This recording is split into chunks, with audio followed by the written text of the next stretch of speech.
la belle diaspora, bonjour, bonjour, bonjour. J'espère que tu te portes bien aujourd'hui. Je me porte à merveille. Si tu es nouvelle ici, ma belle, sois la bienvenue. Ici, nous encourageons, nous boostons la femme qui vit dans la diaspora, celle-là même qui a pris la ferme décision de réussir sa vie loin de chez elle. Parce que je sais que c'est pas facile de réussir loin de chez soi. Aujourd'hui, nous allons aborder une thématique. Nous allons parler du respect. Parce que le respect est très important. Le respect qu'on te donne génère aussi la crédibilité. Oui, parce que quand on te respecte, on te confie des choses, on te fait confiance. Le respect est un socle pour la réussite. Et aujourd'hui, je vais t'encourager à observer 5 points. 5 points que si tu les observes, ma belle, je suis sûre que tu vas élever le respect que les gens ont pour toi. La toute première chose que je te conseille à ne pas faire quand tu vis dans la diaspora, ne dis jamais du mal de ton pays. Ne parle jamais en mal de tes origines. Je vais te dire pourquoi. Certaines personnes pensent qu'en disant du mal de leur pays, de leurs origines, elles vont ajouter, elles vont augmenter le respect qu'on a pour eux en tant que personne. Mais là, tu ne comprends pas la psychologie humaine. Parce que justement, pendant que tu parles en mal de ton pays, ce que ceux qui ne connaissent pas ton pays ont devant eux, c'est toi. C'est toi qui représentes ton pays pour eux.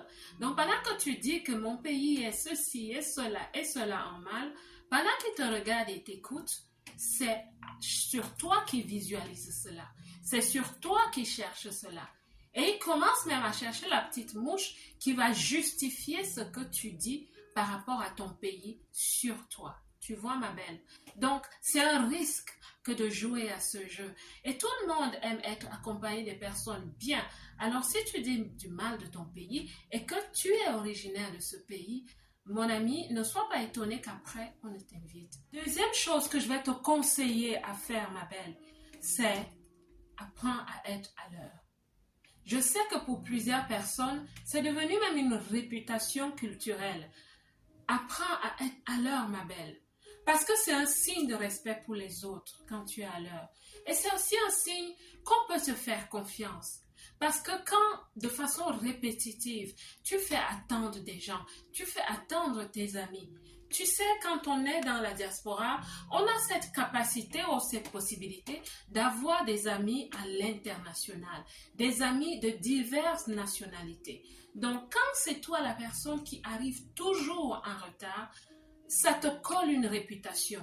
Et qu'est-ce que ça signifie? Ça signifie qu'on ne peut pas vraiment te faire confiance.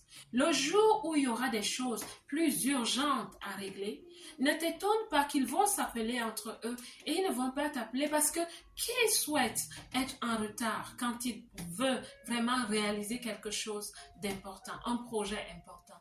Donc, ma belle, apprends à être à l'heure. Cela va attirer vers toi le respect des autres. La troisième chose, ma belle, que je vais te conseiller, c'est ne te présente jamais comme une commandeuse. Pourquoi est-ce que je dis ça? Un jour, je rencontre une dame, c'était dans une salle d'accueil, on attendait pour un service, je ne sais plus où, et on parle de la vie dans la diaspora. Elle me partage ceci.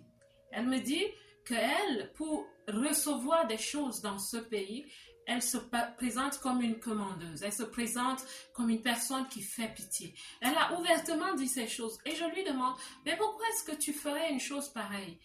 Elle me répond, tu sais, quand je me présente comme ça, on m'aide facilement, on m'accompagne facilement. Je lui ai donné mon opinion, bien sûr, je ne sais pas ce qu'elle en a fait, mais je t'assure, ma belle, si tu souhaites que personne ne te respecte, utilise cette stratégie. Mais moi, je vais te dire que la pitié n'est pas une stratégie. Une stratégie pour réussir, encore moins une stratégie pour te faire respecter. Oui, tu recevras peut-être des choses, on va t'aider, c'est vrai, mais tu ne pourras jamais briser un plafond de verre. Parce que quand tu fais pitié, on ne peut pas te faire confiance de gérer des choses importantes. Parce qu'on se dira toujours que ton état d'esprit est frêle, ton état d'esprit est fragile et que tu as toujours besoin de protection. La quatrième chose que je te conseille absolument de faire, ma belle, si tu souhaites te faire respecter dans la diaspora, c'est arrête de vivre seulement dans ta communauté. Parce que quand on est dans la diaspora, nous avons tendance à rester cloîtrés dans nos communautés, cloisonnés dans nos communautés. Pourquoi? Parce qu'on se sent bien, c'est la zone de confort. Vous comprenez? C'est normal. Mais ce que je te conseille aujourd'hui dans cette vidéo, sors ma belle, fais-toi des amis. Élargis ton bouquet d'amitié, de connexion au niveau international, c'est-à-dire cherche des relations, des amis, des acquaintances qui viennent d'origines différentes. Parce que quand tu commences à le faire, même ton état d'esprit va s'ouvrir.